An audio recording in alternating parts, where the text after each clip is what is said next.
Get yourself on the BBC. Upload. We're in Reading in Berkshire now to meet Louisa Guise, who is a communications professional by trade, as well as a poet and author. And we're going to have an extract now from her book, which is called How to Leave a Group Chat, which was published in June. She's involved with the writers group Caversham Writers. And this is a very, very interesting piece, talking about those apps that we have on our phones and the conversations and the group conversations. And it takes it a little bit further as well, because it delves into the thought processes and looks at our behaviour as human beings when it pertains to social media and the way we interact with our phones. So here it is then, Louisa Guise from Reading, with an extract from her book, How to Leave a Group Chat. How to Leave a Group Chat by Louisa Guise. These people in the group chat are people I see and talk to regularly, although the bond in the group is not as strong as it used to be, but it's been like this for nearly 2 years. A couple of times I left it and immediately got the separate messages, "What's up? Is everything okay? Why did you leave?" I sat over here because no one is replying. But I'm the weird, awkward one for trying to leave a group that won't communicate. If we were all sat around a table in the pub and I asked the same questions, it would be really awkward if everyone ignored me, which I'm confident wouldn't happen in real life. So why so rude on WhatsApp? From Little Miss Eats Her Feelings, a Mumsnet user, 2016. Well, first, human beings communicated with spoken words, body gestures, and other vocal noises. Then came a different kind of communication as we began to use tools to etch, draw, and write, a means whereby we could communicate with each other without being physically present. We had now worked out how to communicate remotely. This distance grew over time with the invention of new communications, of the radio, the telephone, television, and computers. With computers came not only the ability to connect to and communicate with other people remotely, but the means to do so within the confines of a constructed virtual world.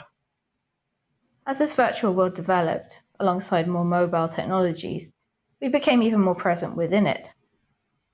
Through social media, we developed the ability to construct new digital identities for ourselves and to fully communicate with each other there, immersed as this new persona or avatar. Social media has radically changed communication as we know it, as well as who we are now communicating with and how often. It has heavily influenced how we engage with each other on our smartphones and in the real world in more ways than we could have ever imagined. Instant messengers and social media are still a relatively new way through which we can socialize and communicate. They've become a normal tool in our everyday lives, although the ways in which we use them do not always make sense from an evolutionary point of view.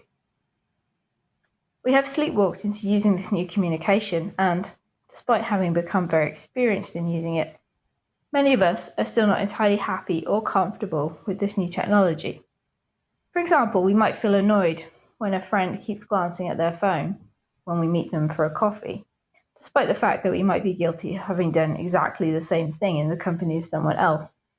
We might feel stressed as we feel compelled to answer an instant message right now, even though we know that we really have to leave the house so that we are not late for something important. We do not only use instant messengers to communicate one-on-one. Pretty much all of us who use instant messaging apps are part of a group chat, and very likely not just one. My first instant messaging group involved a group of friends from my hometown on a very purple app called Viber, before one by one we gradually made the switch to WhatsApp. It felt like group chats and WhatsApp groups came out of nowhere, because all of a sudden there were many of them on my phone, each serving a different purpose. I had group chats for different friendship groups, both near and far, with colleagues across different jobs, past and present, with family, once my parents finally worked out what to do with WhatsApp. I have been added to groups to arrange holidays, parties, hen-dos, and to keep up with yoga schedule. Like any good conversation, at first the instant messaging group is always fun. It is nice to be included in a group chat with friends, family, or colleagues, whether you know them well or not. It is a thrill to have someone you can always have on hand to chat to at any time of day, or to share a funny joke with the moment that you hear it. But like any conversation, the conversation in the WhatsApp group can run its course. Instead of coming to a natural end, the chat is still on your phone, and so are all the other chats that you are part of. Like Little Miss Eats Her Feelings above, you might have difficulty leaving a group chat, even if you want to. Hi, I'm Louisa Guise, and this is my book, How to Leave a Group Chat. I've just read you a few paragraphs from the introduction. The premise does take you through how to leave a group chat, but it's also about better balancing your relationship with your phone, and in turn, your relationship with everything else in the real world. And I hope after reading it, you'll feel a lot better about leaving group chats, about using your phone less and feel able to do so. And you'll have a better understanding of why we communicate the way that we do on social messenger, and then consequently on our phones as well. I've read the first few chapters at the request of Leo at BBC Uploads. Thank you very much, Leo.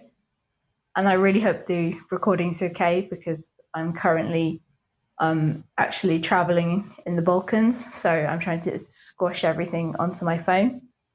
So perhaps the quality's not as good as if I could have been at home. But yeah, thank you very much for this opportunity. An extract from Louisa Guise from Reading in Berkshire's How to Leave a Group Chat. So interesting. Psychologically as much as anything else. Let's listen to Crybaby by Clean Bandits, Anne-Marie and David Guetta, and I'll have a chat to Louisa all about it. I know what you did last night. I called you up and you declined. I smell perfume, but it ain't mine. It's not okay, but it's alright. Cause you're telling so many lies, I gotta let you go. Now you know what it's like to be all alone. Tell me, how you gonna hurt the one that loves you the most? Cause your tears gon' cry a river, go let it flow. Don't want no cry, baby, I'm on door, let him go. Boy, I ain't the same girl I was before. You're only crying cause I don't want you back no more. Boy, you had your chance, and you can keep on crying, baby.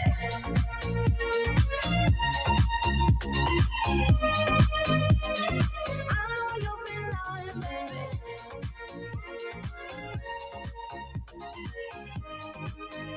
So you can keep on crying, baby. I don't know what you're waiting for. I packed your bags outside the door. No, I don't wanna sit and talk. Can you hurry up, I'm bored? Cause you're telling so many lies, I gotta let you go. Now you know what it's like to be all alone. Tell me, how you gonna hurt the one that loves you the most? Yeah, cause your tears won't cry a river, don't let it flow. Don't want no cry, baby, I'm on door, I'll let him go. Boy, I ain't the same girl I was before. You're only crying cause I don't want you back, no, I don't want you. Boy, you had your chance, and you can keep on crying, baby.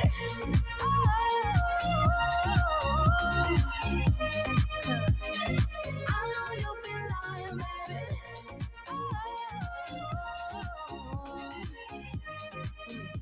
So you can keep on crying, baby.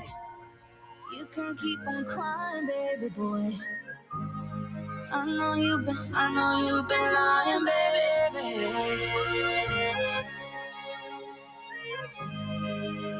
So you can keep on crying, baby. BBC Upload.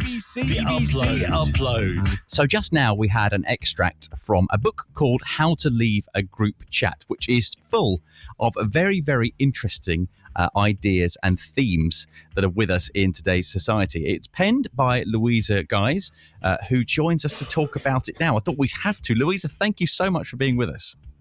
Thank you for having me. Well, it's an absolute pleasure. There's so kind of laced with ideas and metaphors and things that happen within our daily lives these days. Give us an idea, Louisa, how to Leave a Group Chat came about, and what was your mindset when you thought, I have to write this? It came to me like all great ideas came to many of us during lockdown. Obviously, my whole world existed on my phone even more than it normally does during that time, casting my back to 2020. Oh, yeah. And there was a friend who'd bought a new car, and that's all the group chat consisted of, even though there were more than just that person in the chat. And it became just too much. But nobody was really saying anything. A few said congratulations, but all he could talk about would reference back to that. And I kind of started thinking, wait, why aren't I saying anything? Why aren't I leaving? Why am I still here? And I just got thinking, then went down a rabbit hole about the whole kind of behavior that we have with our phones, with group chat. Yeah.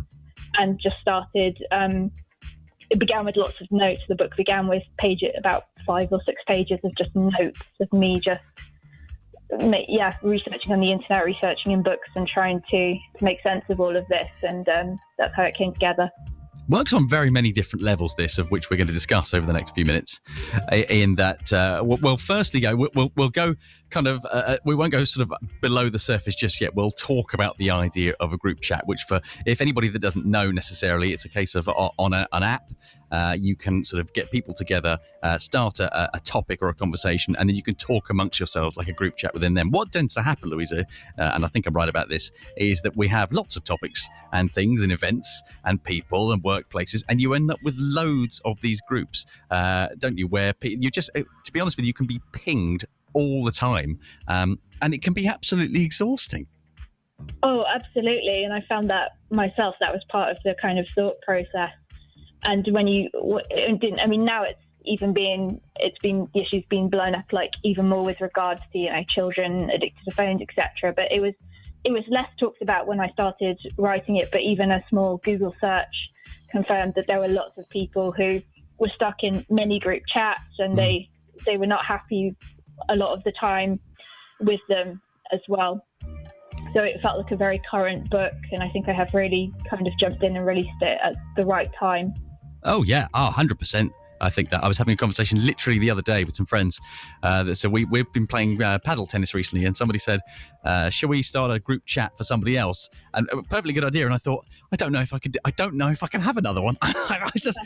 There's only so many conversations I can have at one time, and it is very, very interesting from where we are now. And I want to delve into this because you're right. I think perhaps since 2020, when a lot of people were spending time on their phones, and it was moving that way anyway. Obviously, that's where a lot of our communication has moved these days, and also our language and behaviour has changed, hasn't it, when it comes to this? And a lot of people are showing perhaps personality traits that you didn't necessarily know over text, because there's a certain anonymity to a certain extent. And also, it seems to me that there's real demand for attention that's coming through, and people feel that they need to be answered and need to answer things really quickly. It's almost kind of subverted the way we converse. It really, really has. And I won't give away the whole book, but a lot of that is down to how we started behaving on social media before really the medium of instant messengers came into being.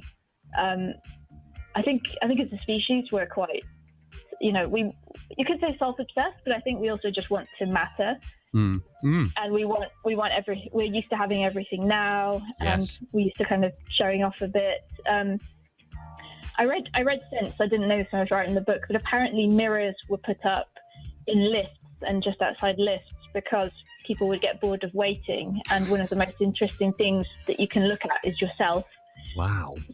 So that kind of, for me, that kind of encapsulates how we do we're using the social to kind of reflect ourselves, but we're also kind of embellishing that reflection, if you like. Yeah. So we can kind of create a whole new personality that's maybe not strictly true to ourselves, but it's become like a version of ourselves. And that version of ourselves then needs to be validated, right? Because we need that absolutely. as well. Yeah. Which is why a lot of people will, for example, this takes us, doesn't it, Louisa, right down the social media rabbit hole as well, which is it's a space that I'm not 100% sure about myself. I understand the benefits and a lot of the detriments as well.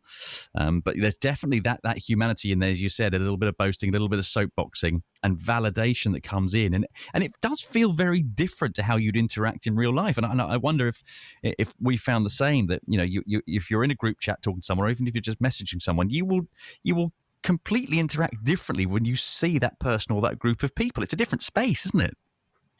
It's absolutely a different space. And also, I chart in my book how we kind of react to each other as just humans in the same space or in a space that's not too far away, through to how we kind of develop through different mediums of technology to now interact in this digital world that's not real. And normally we'd use at least up to, it's debatable, but up to 93% of our body language, our tone of voice, to react to each other. We can see these little nuances. We can kind of read each other beyond what we're saying. And it's much easier for all of that to get lost when we're talking in a group chat, because you can't see someone's face. You can't see someone's body language. You can misunderstand, like one person can have it in their mind how some words should come out and how it should sound, and someone else can interpret that in a very different way. I think it's just so human how we can take this medium and we can really just turn it on its head and make it difficult for ourselves. This is what we do as a species. It always has been. I haven't read the book.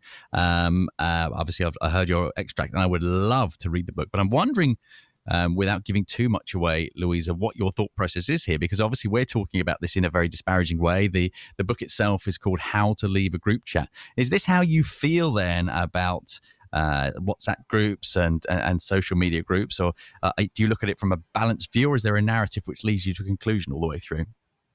So there's a couple of things. There is a narrative that does lead you through how to leave a group chat. And I do try to look, I may have sounded a little negative in this interview, but I do try to look at it from a balanced point of view, because there's obviously good things about group chats too. Sure. Like you can get support at any time of day. I cite the example of some new mums who have groups on the NHS to kind of lean on each other through this new chapter in their lives of being a mum and what that's like, because they've not done it before. And there are examples in there of it bringing people closer as well, communicating over wider distances. If you've got loved ones who live abroad, etc., you can keep in touch. Yeah. But I think there are definitely negatives in there that we need to address. And part of the problem is we've just kind of evolved with these devices, got them, started using them, but we haven't really explored what that means. Nope. Or that's right. And there's almost no policing of it either, is there really? There are no real rules. We've kind of opened up the gates and let the horses run free. Yes, exactly. It's a very interesting one. It is. I really am looking forward to reading the book and finding out your take on all this. Obviously, a measured, balanced, but coming from experience. It really is good, though, that extract. I really like it. What prompted you to upload to us then, Louisa? I suppose you're another channel to get out there, of course, but you're not just any channel. You're the BBC, the most highly regarded channel, I suppose, we have in the country. And I thought it would be interesting and something a little bit different from the other things that I've seen on BBC Upload. Yeah, absolutely right. And it was good because you sent it in to me in text format and we had a little bit of a conversation, and then you said, yeah, I'll voice it up. And I'm so glad you did. It sounds great in your voice. And I think the themes are so interesting. Louisa, where can we come and find you? Where can we come and find the book if we'd like to get involved? I've got a website. It's louisaguiseauthor.com. That's guise as in disguise. Mm-hmm. I'm also on LinkedIn. So I'm across all social channels basically, but I'm Louisa Guise on LinkedIn. It's available, locally here in Berkshire. It's available at Four Beds Books in Caversham. Okay. So great. I did my kind of unofficial book launch there. Yes. So go and support Alex and buy it from Four Beds. But of course, if you prefer an ebook, it's available on Amazon, of course, and all the usual channels, Waterstone, Smiths, etc. Excellent. I find the themes in this just so pertinent and interesting, and we could go round and round and talk about it forever, but I think the best thing to do would be to read your book and get your take on it, How to Leave a Group Chat. Louisa Guise from Reading, thank you so much. Best of luck with all of that, and hopefully speak to you again soon. Thank you so much for having me, Leo. Thank you. You're welcome. BBC Upload, the best in new comedy, poetry and spoken word.